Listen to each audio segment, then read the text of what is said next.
Hey guys, Adam Bégin, licensed realtor here with Wolves Realty in Daytona Beach, Florida. And today I'm going to be talking to you about the cost of living in Daytona Beach compared to the Florida and the national averages. So stay tuned and check it out.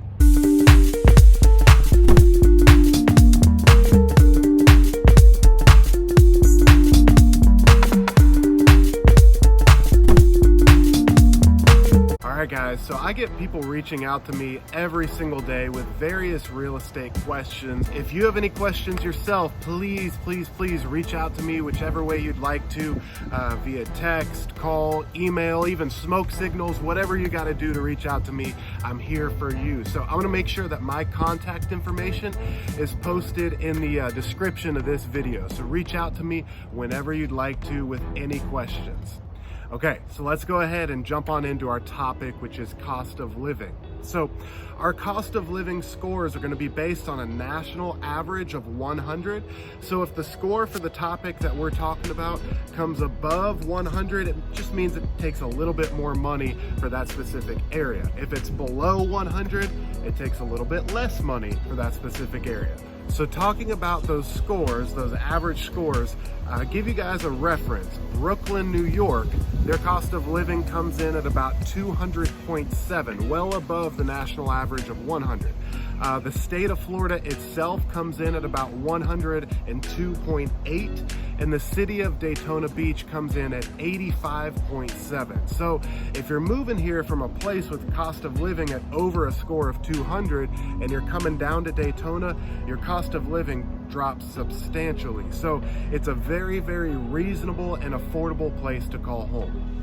So let's talk about the cost of a home here in Daytona Beach.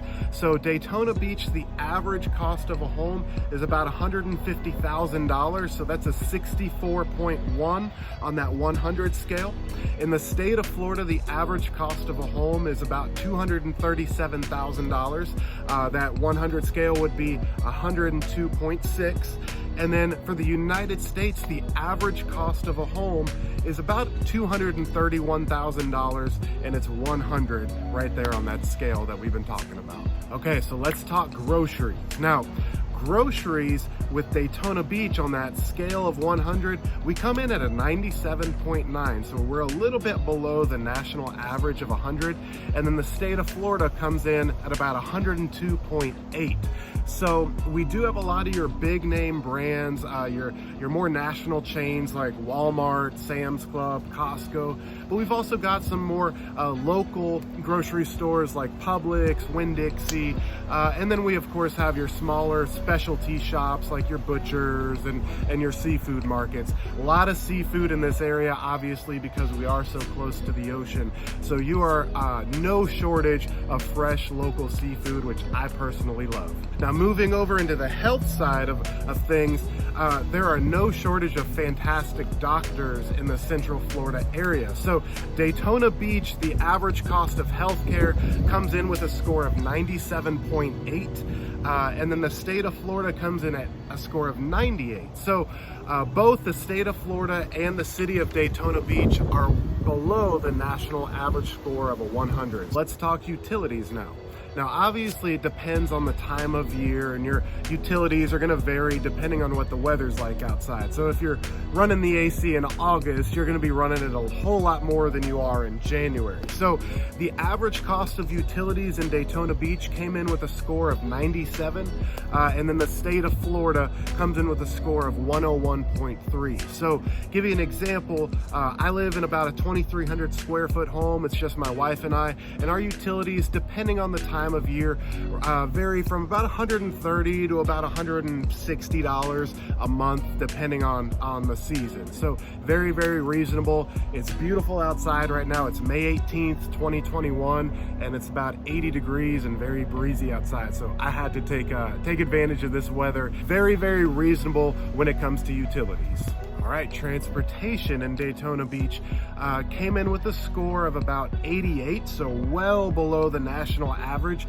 And then the state of Florida came in with a score of 112.6. So the state of Florida is above the national average of 100, but Daytona Beach is well below. Now, Daytona has various options for transportation. We do have public transportation like city buses, we have taxi cabs, and then of course you've got your Uber and your Lyft drivers. Depending on where you are, bicycle is definitely an option, but most people here in the city of Daytona Beach, they have their own means of transportation with their own vehicles. So there are several options out there, but most people in this area do have their own vehicles for transportation. So while we're on the topic of having your own vehicle, the average gas price in Daytona Beach right now, it's about $2.82 a gallon. And like I said earlier, it's May 18th, 2021. And obviously the closer you get to the beach, a little bit higher the gas price is gonna go. So there you have it, guys. Those are the main topics when it comes to cost of living. So I hope that it was helpful to you. And when you're looking to move to the Daytona Beach or Central Florida area, whether you're looking for your very first starter home or you're looking for a multi-million-dollar home, Daytona Beach is pretty cool because it doesn't matter what income bracket you find yourself in. The cost of living is very, very welcoming and inviting to any kind of income bracket. So if you have any additional questions about the cost of living in the Daytona Beach or Central Florida area, please feel free to reach out to me. Like I said, my contact information is down below.